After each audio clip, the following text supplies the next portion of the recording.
अस्सलामुअलैकुम, मेरा नाम वजदान ज़ीरक है और आप देख रहे हैं फ्रीलांस पाकिस्तान। हमारी आज की वीडियो हमारे मिशन DVZ के फेज़ 1 की फर्स्ट वीडियो है।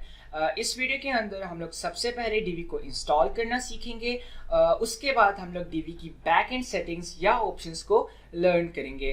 आपको एक मैं बात बताता चलूँ कि हो सकता है कि कुछ सेटिंग्स की आपको सही तरीके से समझ ना आए। उसकी रीज़न ये है क्योंकि वो सेटिंग्स आप सिर्फ थ्योरेटिकली समझ नहीं सकते। इस वजह से जिस वक्त हम लोग फेज़ 2 के अंदर दाखिल होंगे तो मैं आप लोगों को एक बार वो सेटिंग्स फिर से ब्रीफली एक्सप्लेन कर दूंगा ताकि आप लोगों को वो सेटिंग्स अच्छी तरीके से समझ आ जाए। So without wasting a lot of time let's get started. Mostly ऐसा होता है कि जो हमारे क्लाइंट्स होते हैं उनके पास ऑलरेडी DV परचेज्ड होती है। इसी वजह से या तो वो DV खुद इंस्टॉल कर लेते हैं अपनी वेबसाइट के ऊपर या वो आपको DV सेंड कर देते हैं कि आप उसको वेबसाइट के ऊपर इंस्टॉल कर लें। वैसे अगर आपका इरादा है DV परचेज करने का या आप अफोर्ड कर सकते हैं तो बहुत इजी स्टेप्स हैं। सिंपली आपने एलिगेंट थीम्स की वेबसाइट के ऊपर जाना है और उसके बाद आपने just simply join to download button को क्लिक करना है। उसके बाद ये आपको अपने प्लान्स की साइट के ऊपर ले जाएगा। वहाँ से आप जो सा भी अफोर्डेबल प्लान आप अफोर्ड कर सकते हैं आप उसको सेलेक्ट करें और DV आपके पास मौजूद होगी। यहाँ भी मैंने अपना लोकल होस्ट सेट कर लिया है। DV चूंकि वर्डप्रेस डिपॉजिटरी में मौजूद नहीं है इस वजह से हम लोग DV को दूसरे तरीके से अपलोड थीम वाले तरीके से इंस्टॉल करते हैं। ऐसी जो सी भी थीम जो हमने किसी एक्सटर्नल सोर्स से डाउनलोड की हो उसको जिस तरह से हम लोग अपलोड करते हैं DV को भी हम लोग उसी तरीके से अपनी वेबसाइट पे अपलोड करते हैं। बहुत सिंपल स्टेप्स हैं। सबसे पहले आपने अपने अपीयरेंस के सेक्शन में जाके थीम्स को क्लिक करना है। यहाँ पे चूंकि अभी मेरे पास सिर्फ 2019 इंस्टॉल्ड है तो यहाँ से हम लोग ऐड न्यू को क्लिक करेंगे और उसके बाद हम लोग क्लिक करेंगे अपलोड थीम को। यहाँ पे आपके पास चूज ए फाइल का बटन आ जाएगा, आपने इसको क्लिक करना है और जहाँ पे आपने अपनी DV सेव की होगी आपने उस लोकेशन में जाके DV को सिलेक्ट कर लेना है और उसके बाद आपने ओपन को क्लिक कर देना है। इसके बाद हम लोग इंस्टॉल नाउ को क्लिक कर देंगे और हमारी DV इंस्टॉल होना स्टार्ट हो जाएगी। यहाँ पे देखिए आ रहा है installing theme from uploaded file dv.zip, unpacking the package, installing the theme और थीम इंस्टॉल सक्सेसफुली। इसके बाद आप या तो उसका लाइव प्रीव्यू चेक कर सकते हैं या फिर आप उसको डायरेक्ट एक्टिवेट कर सकते हैं। तो मैं यहाँ पे एक्टिवेट के बटन को क्लिक कर दूंगा। अब हमारी थीम एक्टिवेट हो गई है। यहाँ पे आपको नजर भी आ रहा होगा एक्टिव DV। फर्स्ट स्टेप हमारा हो गया है। अब आपने यहाँ पे नोटिस किया होगा कि DV एक्टिवेट करने के बाद हमारे पास यहाँ पे एक DV का आइकन आ गया है। इस DV के आइकन के ऊपर अगर हम लोग हवर करें तो हमारे पास यहाँ पे डिफरेंट ऑप्शंस आती हैं। For example theme options, theme customizer, module customizer, role editor, DV library, sports centre. Main इसके अंदर जो ऑप्शंस हैं वो दो ही हैं, थीम ऑप्शंस और थीम कस्टमाइजर। तो सबसे पहले हम लोग थीम ऑप्शंस के अंदर डाइव इन करते हैं और देखते हैं वहाँ पे हमें कौन कौन सी सेटिंग्स मिलती हैं। तो यहाँ से मैंने थीम ऑप्शंस को क्लिक कर दिया है। थीम ऑप्शंस के अंदर हमारे पास डिफरेंट टैब्स हैं, general tab, navigation tab, builder, layout, ads, SEO, integration और अपडेट्स। सबसे पहले हम लोग अपडेट्स टैब की तरफ मूव करते हैं। अपडेट्स टैब के अंदर हम लोग अपनी यूजर नेम और API की डालते हैं जिसकी वजह से हम लोग को DV की अपडेट्स आती रहती हैं। अगर आपके क्लाइंट ने आपको इसके क्रेडेंशियल्स या इसके यूजर नेम और API की दे दिया है तो इट्स वेल एंड गुड। अगर नहीं दिया तो इसके ऐसे कोई नुकसानात नहीं है। इसका बस एक ही नुकसान होगा कि आपकी थीम अपडेट नहीं होगी। ये अपडेट करने के लिए ही API की यूज होती है, बाकी इसके ऐसे कोई भी नुकसान नहीं है। तो अगर आपके पास यूजर नेम और API की मौजूद है तो आप यहाँ पे डाल सकते हैं। इसके बाद हम लोग जनरल टैब की तरफ मूव करते हैं। जनरल टैब के अंदर हमारी थीम के रिलेटेड या हमारी वेबसाइट के रिलेटेड जनरल सेटिंग्स हैं। फॉर एग्जांपल सबसे पहला हमारा ऑप्शन है लोगो का। मैं अपनी यहाँ वेबसाइट पे जाता हूँ और ये जो आपको पिक्चर नज़र आ रही है ये लोगो कहलाती है। तो यहाँ से आप अपनी वेबसाइट का लोगो अपलोड कर सकते हैं या अगर आपने ऑलरेडी अपलोड किया हुआ है तो आप इस बटन को दबा के उसको रीसेट कर सकते हैं। वर्डप्रेस 5 की अपडेट से पहले यहाँ पे फेव आइकन का भी ऑप्शन आता था कि आप लोग डायरेक्ट फेव आइकन अपनी वेबसाइट का अपलोड कर सकते थे यहाँ से। लेकिन वर्डप्रेस 5 के बाद एलिगेंट थीम्स ने इसको यहाँ से रिमूव कर दिया है और अब फेव आइकन अपलोड करने के लिए हम लोग को थीम कस्टमाइजर में जाना पड़ता है। इसके बाद हमारे पास ऑप्शन आती है fixed navigation bar. Fix navigation bar default के ऊपर एनेबल्ड होती है। अगर ये अनेबल्ड है तो अगर आप अपनी वेबसाइट के ऊपर स्क्रॉल डाउन कर रहे हैं तो अभी आप यहाँ पे देख सकते हैं कि हमारा मेन्यू हमारे साथ नीचे नहीं आ रहा। अगर यहाँ पे फिक्स नेविगेशन बार अनेबल्ड है तो ये जो आपका ऊपर मेन्यू है ये आपके साथ नीचे आता जाएगा। मैंने अपनी इस वेबसाइट के लिए डिसेबल किया हुआ है। ये आपके ऊपर डिपेंड करता है कि आपने अनेबल करना है या डिसेबल करना है। इसके बाद हमारे पास ऑप्शन आती है अनेबल डीवी गैलरी। वर्डप्रेस की एक अपनी स्टाइल गैलरी है। अगर आप उस स्टाइल गैलरी को चेंज करना चाहते हैं या स्वैप करना चाहते हैं तो आप यहाँ से इसको अनेबल कर दें और डीवी अपनी स्टाइल गैलरी को अनेबल कर देगा और जो वर्डप्रेस की स्टाइल गैलरी है उसको वो रिप्लेस कर देगा। नेक्स्ट ऑप्शन हमारे पास कलर्स पिकर डिफॉल्ट पैलेट। यहाँ पे आप स्पेसिफिक कलर्स डाल सकते हैं। फॉर एग्जांपल आप अपनी एक साइट बना रहे हैं और आपने फॉर एग्जांपल एडोबी कलर से एक कलर स्कीम सेलेक्ट कर ली है तो आप वहाँ से जाके इसके कलर्स को कॉपी पेस्ट कर सकते हैं यहाँ पे। इससे ये होगा कि आप जब भी कोई मॉड्यूल खोलेंगे या जब भी आप कोई थीम कस्टमाइजर की सेटिंग खोलेंगे जहाँ पे कलर्स इस्तेमाल हो रहे होंगे तो ये कलर पैलेट वहाँ पे नीचे शो होगा। अगर आप लोगों को इसकी सही तरह से समझ नहीं आई तो घबराना बिल्कुल भी नहीं है। जब हम लोग फेज 2 के अंदर दाखिल होंगे तो आप लोगों को खुद ब खुद सारा कुछ समझ आ जाएगा। यहाँ से आप कोई भी कलर डाल दें। यहाँ पे हम लोग सिर्फ 8 कलर्स डाल सकते हैं। नेक्स्ट हमारे पर ऑप्शन है grab the first post image. ये बाय डिफॉल्ट डिसेबल्ड होता है। ये तब इनेबल किया जाता है कि अगर आपने अपनी पोस्ट की थंबनेल नहीं लगाई तो जो आपकी पोस्ट की जो फर्स्ट इमेज होगी वो DV as a thumbnail use करेगा।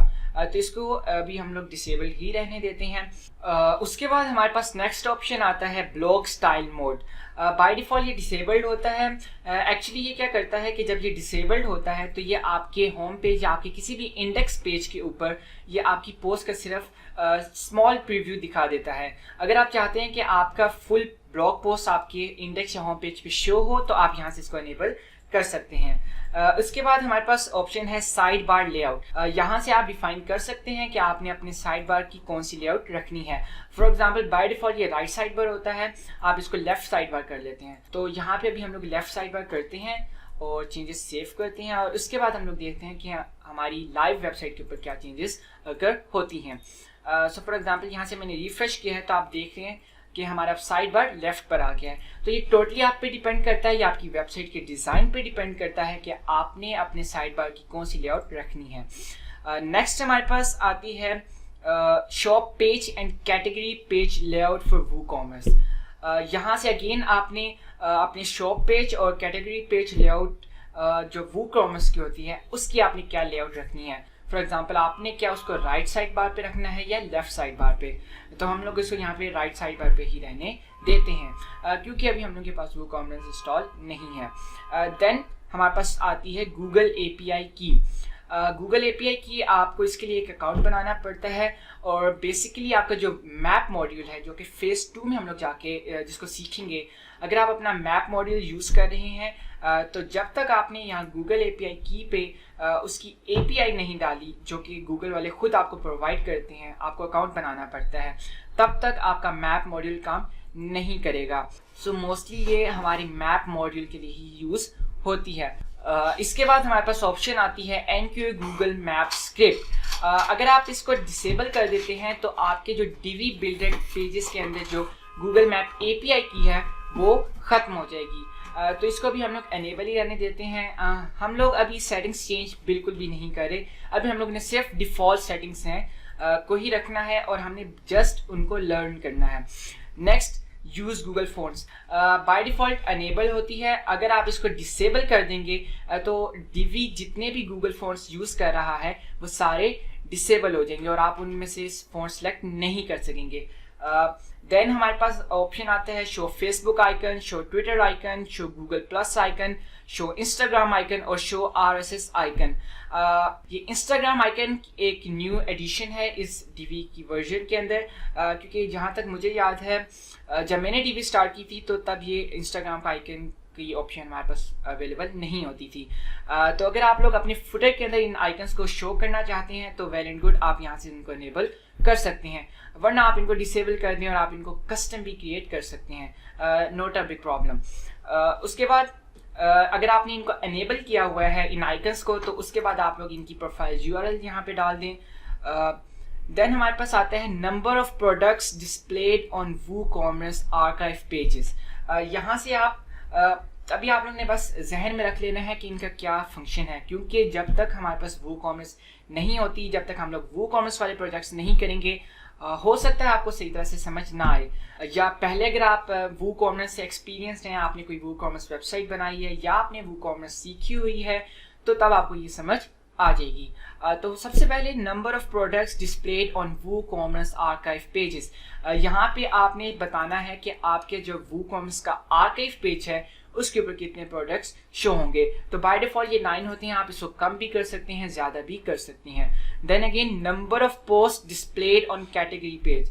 अगर आपने कोई कैटेगरी पेज बनाया हुआ है तो यहाँ से आप सिलेक्ट कर सकते हैं कि उस कैटेगरी पेज के ऊपर आपकी कितनी पोस्ट शो होंगी। Then number of post displayed on archive pages. Again archive pages के ऊपर आपकी कितनी पोस्ट शो होनी है वो आप यहाँ से बता सकते हैं। Then number of post displayed on search pages. Search pages, अगर आपने अपनी वेबसाइट के ऊपर सर्च आइकन एनेबल किया हुआ है, आपने सर्च की ऑप्शन एनेबल की हुई है, तो अगर कोई बंदा सर्च करता है कोई रिजल्ट, फॉर एग्जांपल पाकिस्तान उसने लिखा है, एंटर करता है और उसके रिलेटेड डिफरेंट पोस्ट आपकी वेबसाइट पर मौजूद हैं, तो यहाँ पे आप बता सकते हैं कि कितनी पोस्ट सिर्फ वो शो करे। अभी बाय डिफॉल्ट 5 है, आप इसको ज़्यादा कर लें कम कर लें, totally depends on you. Then number of post displayed on tag pages. Again आपके टैग पेजेस के ऊपर कितनी पोस्ट डिस्प्ले होनी चाहिए वो आप यहाँ से बता सकते हैं। देन डेट फॉर्मेट, क्या आपकी जो डेट है वेबसाइट की, फॉर एग्जांपल ये डेट यूजली जब आप कोई पोस्ट बनाते हैं या फिर आप कोई प्रोजेक्ट बनाते हैं अपनी वर्डप्रेस वेबसाइट के ऊपर, तो वहाँ पे शो होती है। यहाँ से आप उसका डेट फॉर्मेट चेंज कर सकते हैं। अगर आपको डेट फॉर्मेट के बारे में मजीद मालूमात चाहिए तो आप अगर इस मॉड्यूल के पास लेके जाएं तो यहाँ पे एक छोटा सा क्वेश्चन मार्क आइकन आ जाएगा, आप इसको क्लिक करें और वो यहाँ पे एक आपको हाइपर लिंक दे देगा, आप वहाँ से क्लिक करके इसके बारे में मजीद मालूमात हासिल कर सकते हैं। एक और बात, अगर आप किसी भी प्रोडक्ट या किसी भी इन सेटिंग्स की इंग्लिश के अंदर आप लोग डेफिनेशन देखना चाहते हैं तो आप किसी भी ऑप्शन के ऊपर लेके जाएं और आपको यहाँ पे अगेन क्वेश्चन मार्क एक छोटा सा आइकन नजर आ जाएगा। आपने जस्ट सिंपली इसको क्लिक करना है और वो इसकी हेल्प आपके सामने दे देगा। तो यहाँ से हम लोग अभी क्लोज कर देते हैं। Then use excerpts when defined. By default ये डिसेबल्ड होती है। अगर आपने अपनी पोस्ट की एक्सेप्ट्स डाली हुई हैं, कस्टम एक्सेप्ट्स यानी समरी, अगर आपने फॉर एग्जांपल आपकी एक पोस्ट है उसके ऊपर आप इंफॉर्मेशन टेक्नोलॉजी के बारे में आपने कुछ लिखा हुआ है और आप चाहते हैं कि मैं उसका एक खुलासा लिख दूँ, उसकी समरी लिख दूँ कि अगर कोई गूगल या किसी भी सर्च इंजन के ऊपर कोई इंफॉर्मेशन टेक्नोलॉजी के रिलेटेड सर्च करता है तो मेरी पूरी पोस्ट ना आए, सिर्फ उसका खुलासा टाइप हमारे सर्च रिजल्ट्स में आ जाए जो कि विजिटर्स को अट्रैक्ट करे। तो अगर आपने कस्टम एक्सेप्ट्स डाले हुए हैं तो आप यहाँ से एनेबल कर सकते हैं, वरना आप इसको डिसेबल रहने दें।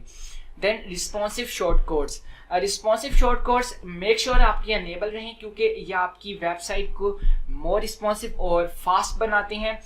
ये कैशे वगैरह क्लियर कर देती हैं, जो भी कोई आपके शॉर्ट कोड के अंदर गड़बड़ हो जिसकी वजह से आपकी साइट की परफॉर्मेंस के ऊपर असर पड़ सकता हो वो इन्हें डिसेबल कर देते हैं। नेक्स्ट ऑप्शन हमारे पास है गूगल फॉन्ट्स सबसेट्स। अगर आप इसको अनेबल करते हैं तो ये नॉन इंग्लिश लैंग्वेजेस के लिए भी गूगल फॉन्ट्स को अनेबल कर देगा। तो अभी क्योंकि हम लोग ने इंग्लिश के अंदर ही अपनी मोस्टली वेबसाइट्स बनानी होती हैं तो इसको हमने अभी डिसेबल ही रहने देना है। Then back to top button. Back to top button काफ़ी हेल्पफुल होता है मोस्टली सिंगल पेज वेबसाइट के ऊपर या उस वेबसाइट के ऊपर जिसके एक ही पेज के ऊपर बहुत ज़्यादा इंफॉर्मेशन शो हो रही हो। एक्चुअली क्या होगा कि अगर आप एक सर्टेन एरिया से नीचे जाएंगे वेबसाइट के तो वो एक यहाँ पे इस साइड के ऊपर एक आइकन आ जाता है जिसको आप क्लिक करके अपनी वेबसाइट के सबसे टॉप के ऊपर जा सकते हैं। तो ये बहुत हेल्पफुल होता है, इसको मैं तो हमेशा अनेबल रखता हूँ। आपके ऊपर डिपेंड करता है आप इसको अनेबल करना चाहते हैं या डिसेबल करना चाहते हैं। देन हमारे पास आती है स्मूथ स्क्रॉलिंग। एक्चुअली ये क्या करता है कि आपकी स्क्रॉलिंग के एक्सपीरियंस को काफ़ी स्मूथ बना देता है। फॉर एग्जाम्पल अभी आप इस वेबसाइट के ऊपर मेरी वेबसाइट पे जाके देख सकते हैं कि कितनी स्मूथ ये नीचे स्क्रॉल डाउन हो रही है। अगर आप इसको डिसेबल कर देंगे तो ये उस तरह का स्मूथनेस या उस तरह का अच्छा एक्सपीरियंस आपको फील नहीं होगा, इसलिए मेक श्योर कि आप इसको भी एनेबल रखें। Then disable translations. अगर आप इनको अनेबल कर देते हैं तो ये आपकी वेबसाइट से जो ट्रांसलेशन स्क्रिप्ट्स हैं उनको डिसेबल कर देगा। देन हमारे पास ऑप्शन आता है मिनिफाई and combine JavaScript files and मिनिफाई and combine CSS files.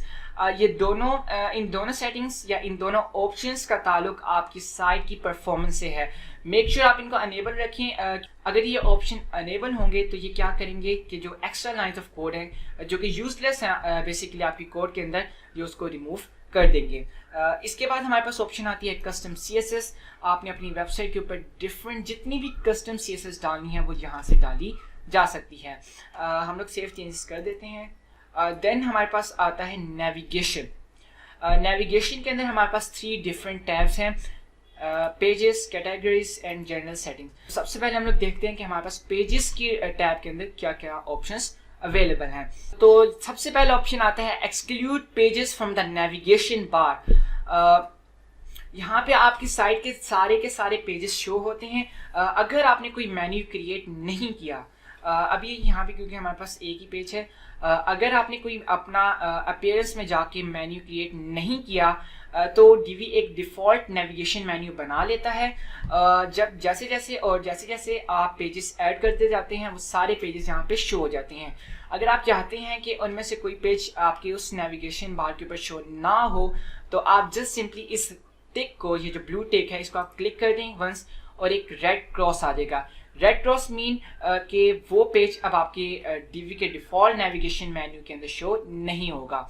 Then show drop down menus. अगर आप अपनी वेबसाइट्स के जो मेन्यू के ड्रॉप डाउन मेन्यूज हैं उनको डिसेबल करना चाहते हैं तो आप सिंपली यहाँ से डिसेबल कर दें। Then display home link, basically इसको आपको डिसेबल रखना चाहिए। ये ऑप्शन तब यूजफुल होता है जब आपने अपनी वेबसाइट का कोई इंडेक्स पेज या होम पेज ना बनाया हो। अगर आपने अपनी वेबसाइट की कोई होम पेज या इंडेक्स पेज क्रिएट कर लिया है तो आप इसको डिसेबल कर दें क्योंकि ये 2 लिंक्स क्रिएट हो जाएंगी जो कि एक ही सेम पेज की तरफ लीड करेंगी, तो ये कभी कभार मसला क्रिएट कर सकती हैं। देन कि सॉर्ट पेजेस लिंक्स, आपने पेजेस की लिंक्स को किस तरह से सॉर्ट करना है। यहाँ पे हमारे पास ड्रॉप डाउन ऑप्शंस हैं, डिफरेंट हमारे पास स्टाइल्स हैं। फॉर एग्जांपल मेन्यू के ऑर्डर से करना है, पोस्ट की डेट के लिहाज से आपने उनको अरेंज करना है, या जो भी आप यहाँ से पसंद या सिलेक्ट करना चाहें। Then order pages links by ascending order और डिसेंडिंग ऑर्डर। अब है कि आपने अपने पेज की लिंक्स को असेंडिंग ऑर्डर में अरेंज करना है या डिसेंडिंग ऑर्डर में। तो ASC मीन असेंडिंग और DESC मीन डिसेंडिंग। तो ये आपके ऊपर डिपेंड करता है कि आप इनको क्या करना चाहते हैं। मोस्टली इनको मैं डिफ़ॉल्ट रहने देता हूँ। ज़्यादातर हमारी सेटिंग्स जो हैं वो जनरल से रिलेटेड हैं, जनरल टैब से। जनरल टैब में भी अगर आपको सारी सेटिंग्स का नहीं भी पता तो एज सच कोई प्रॉब्लम क्रिएट नहीं हो सकता। नेक्स्ट है number of drop down tier shown. आपने फॉर एग्जांपल एक ड्रॉप डाउन मेन्यू बनाया है, उस मेन्यू की किसी भी आइटम के अंदर एक और ड्रॉप डाउन मेन्यू है और उस आइटम के अंदर एक और ड्रॉप डाउन मेन्यू है। तो यहाँ से आप उसकी लिमिट सेट कर सकते हैं कि एक ड्रॉप डाउन मेन्यू के अंदर कितने ड्रॉप डाउन मेन्यू हो सकते हैं। तो बाय डिफॉल्ट ये 3 होती हैं। तो अगेन हम लोग अपनी चेंजेस सेव कर देते हैं और अब हम लोग जाते हैं कैटेगरीज टैब की तरफ। कैटेगरीज टैब के अंदर अगेन सारा कुछ वही है जो कि हमारे पेजेस टैब में था, जस्ट वो कैटेगरीज के रिलेटेड है। For example exclude categories from the navigation bar, same as exclude pages from the navigation bar. एक यहाँ पे नई ऑप्शन है हाइड एम्प्टी कैटेगरीज। अगर आपकी कैटेगरी है उसके अंदर कोई पोस्ट नहीं है, कोई प्रोजेक्ट नहीं है, कोई पेज नहीं है तो आप यहाँ से उसको हाइड कर सकते हैं। फॉर एग्जाम्पल अगर ये अनेबल है तो आपकी जितनी भी एम्प्टी कैटेगरीज होंगी वो सारी की सारी हाइड हो जाएंगी। Then again number of drop down tiers shown, then sort categories link by name, ID, slug, count, term, group, और again order category link by ascending और डिसेंडिंग ऑर्डर। जनरल सेटिंग्स के अंदर क्या आता है हमारे पास के disable top tier drop down menu links.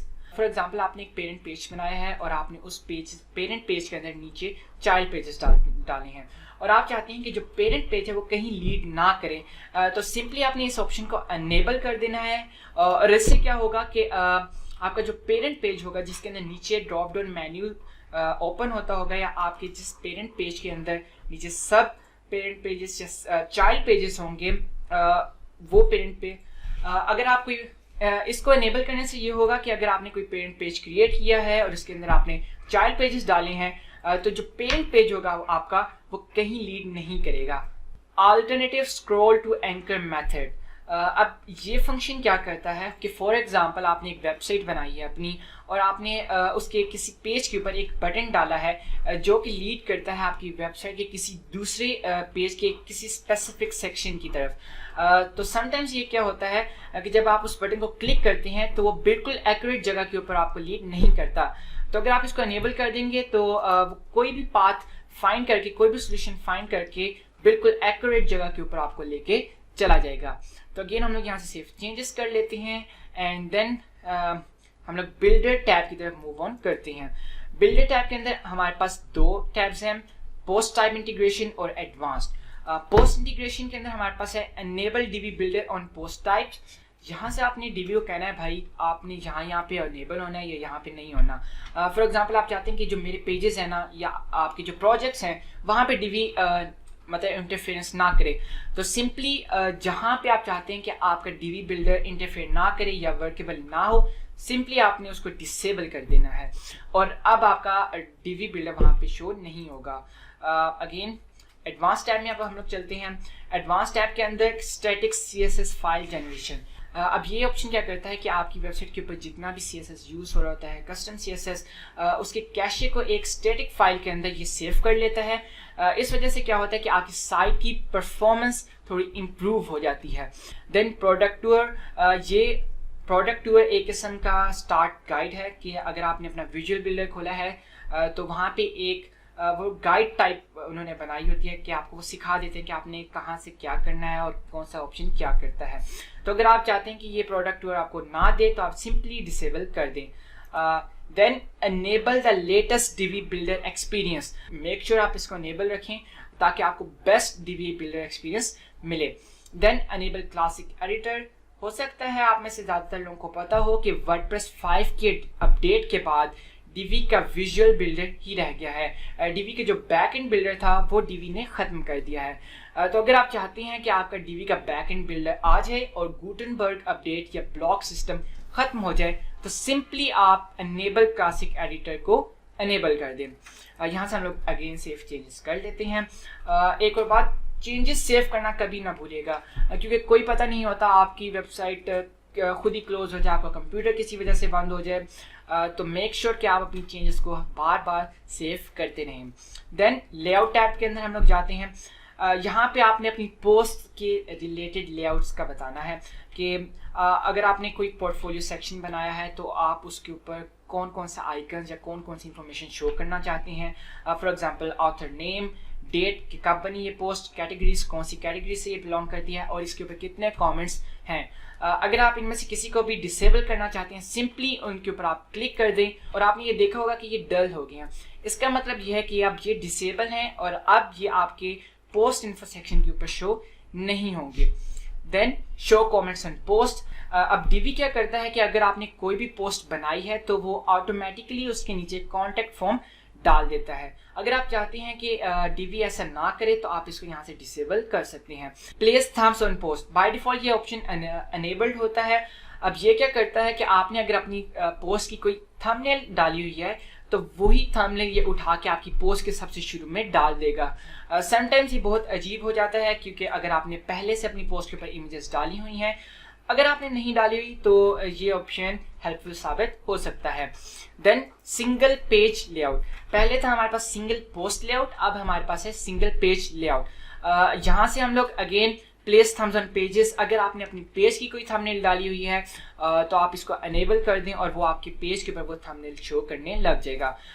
और अगर आप चाहते हैं कि डीबी आपके पेजेस पेज के आपके जो पेजेस हैं उनके नीचे भी ऑटोमेटिकली एक कमेंट फॉर्म डाल दे तो आप इसको अनेबल कर दें, लेकिन इसकी ज़रूरत नहीं पड़ती। आप इसको मेक श्योर कि आप इसको डिसेबल रखें। Then general settings. General settings यानी कि हमारे इंडेक्स पेज के रिलेटेड जो पोस्ट सेटिंग्स हैं वो कौन सी होनी चाहिए। सबसे पहले पोस्ट इन्फॉर्मेशन सेक्शन। यहाँ पे अगेन आपने जो सी इन्फॉर्मेशन शो करवाना चाहते हैं आप अपनी पोस्ट के रिलेटेड, आप यहाँ से वो सेलेक्ट कर सकते हैं। फॉर एग्जांपल यहाँ से मैं कैटेगरीज को हाइड कर देता हूँ और कमेंट्स को मैं यहाँ से अनेबल कर देता हूँ और यहाँ से मैं सेव चेंजेस कर देता हूँ। अब हम लोग अपनी लाइव वेबसाइट पे जाके रिफ्रेश करते हैं तो आपने यहाँ पे देखने की क्या चेंजेस होंगी। अब आपने देखा कि पहले यहाँ पे शो हो रहा था अनकैटेगराइज्ड, अब यहाँ पे अनकैटेगराइज्ड नहीं आ रहा बल्कि वन कमेंट शो हो रहा है। तो यहाँ से अगर आप इसको अगेन कैटेगरीज को अनेबल कर देते हैं, सेव चेंजेस करते हैं, अगेन लाइव वेबसाइट पे जाके रिफ्रेश करते हैं, तो अब आप देखिएगा यहाँ पे अब अनकैटेगराइज यानी कि किसी भी कैटेगरी में ये अभी मौजूद नहीं है, आ जाता है। नेक्स्ट हमारे पास है एड्स। अगर तो आपने एडसेंस के अलावा कोई आप किसी कंपनी के साथ ऐड यूज़ कर रही हैं तो आप यहाँ से उसको अनेबल कर लें और बाकी उसकी जो इमेज है आपके ऐड की आप वो यहाँ से इधर उसका यूआरएल दे दें। देन उसकी जो यूआरएल डेस्टिनेशन यानी कि वो जब उस ऐड को क्लिक करें तो वो कहाँ लीड करना चाहिए वो यूआरएल आप यहाँ पे दे दें। Then input 468/60 AdSense code. अगर तो आपके पास एडसेंस का कोड मौजूद है तो आप वो यहाँ पे पेस्ट कर दें और आपकी वेबसाइट के ऊपर एडसेंस के एड्स चलने लग जाएंगे। नेक्स्ट हमारे पास आता है SEO। इसके अंदर अगेन हमारे पास 3 सब टैब्स हैं, home page SEO, single post SEO और single post page SEO sorry, और इंडेक्स पेज SEO। यहाँ से अगर तो आप चाहते हैं कि डीवी आपका जो होम पेज का टाइटल है वो शो ना करे, कोई कस्टम टाइटल शो करे, तो आप वो यहाँ से अनेबल कर दें। अगर आप अपने से मेटा डिस्क्रिप्शन अपनी होम पेज की लिखना चाहते हैं तो आप यहाँ से अनेबल कर दें। मेटा कीवर्ड्स यानी कि आप खुद से कीवर्ड्स अपने होम पेज के ऊपर कोई डालना चाहते हैं तो आप वो यहाँ से अनेबल कर देते हैं। इसके बाद हमारे पास ऑप्शन आती है अनेबल कैनोनिकल URLs। बेसिकली कैनोनिकलाइजेशन एक ऐसा प्रोसेस है जो कि आपके सर्च इंजन को डुप्लीकेट कंटेंट शो करवाने से रोकता है। सो अगर आप इसको अनेबल कर देते हैं ये उसी सूरत में वर्क करेगा कि अगर आपकी वेबसाइट के ऊपर डिफरेंट URLs हैं लेकिन वो एक ही जगह पे लीड करती हैं तो आपका ये कैनोनिकल URL आप यहाँ पे कस्टम डाल दें, यानी कि आप अपने सर्च इंजन को बता दें कि ऑफिशियली आप कौन सा URL यूज़ करना चाहते हैं। Then home page custom title if enabled. अगर आपने यहाँ से होम पेज का कस्टम टाइटल अनेबल किया था तो आप वो टाइटल यहाँ पे डाल सकते हैं। अगर आपने मेटा डिस्क्रिप्शन अनेबल की थी आप यहाँ पे डाल सकते हैं। कीवर्ड्स अगर आपने अनेबल किए थे तो आप यहाँ पे डाल सकते हैं। And if custom titles are disabled choose auto generation method. अब इसने क्या कहा है कि भैया अगर आपने अपना कस्टम टाइटल डिसेबल किया हुआ है, आप चाहते हैं कि मैं खुद से आपके होम पेज को टाइटल दूं, तो उसका स्टाइल क्या होना चाहिए, यानी कि आपका पहले वेबसाइट का नाम आए और फिर उसकी डिस्क्रिप्शन या ब्लॉग नेम, या फिर आपकी पहले ब्लॉग डिस्क्रिप्शन आए फिर ब्लॉग नेम, या फिर आपका खाली ब्लॉग नेम आए। तो बेस्ट यही होता है कि आप पहले ब्लॉग नेम शो करें और उसके बाद blog description. Then define a character to separate blog name and post title.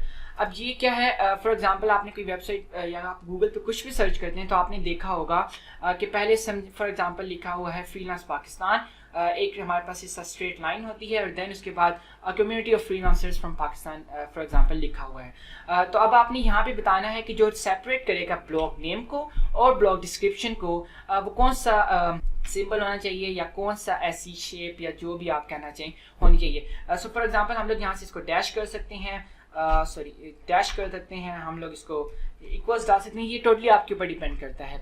यहाँ से हम लोग सेव चेंजेस कर लेते हैं और उसके बाद हम लोग चलते हैं सिंगल पोस्ट पेज SEO। अब यहाँ से अगेन आप अपनी पोस्ट के लिए अगर कस्टम टाइटल्स अनेबल करना चाहते हैं आप यहाँ से कर दें, डिस्क्रिप्शन अनेबल करना चाहते हैं कस्टम आप यहाँ से अनेबल कर दें, कीवर्ड्स यहाँ से अनेबल हो सकते हैं, अगेन कैनोनिकल URLs आप यहाँ से अनेबल कर सकते हैं। अब यहाँ से custom field name to be use for title, आप यहाँ से बताएंगे कि आपका जो कस्टम फील्ड नेम है जो आपके टाइटल के लिए यूज होगा वो क्या होना चाहिए।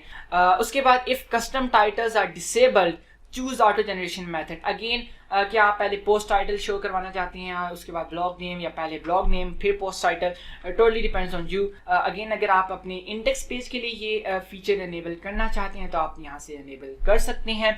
अगेन अनेबल मेटा डिस्क्रिप्शन आप यहाँ से अनेबल कर सकते हैं।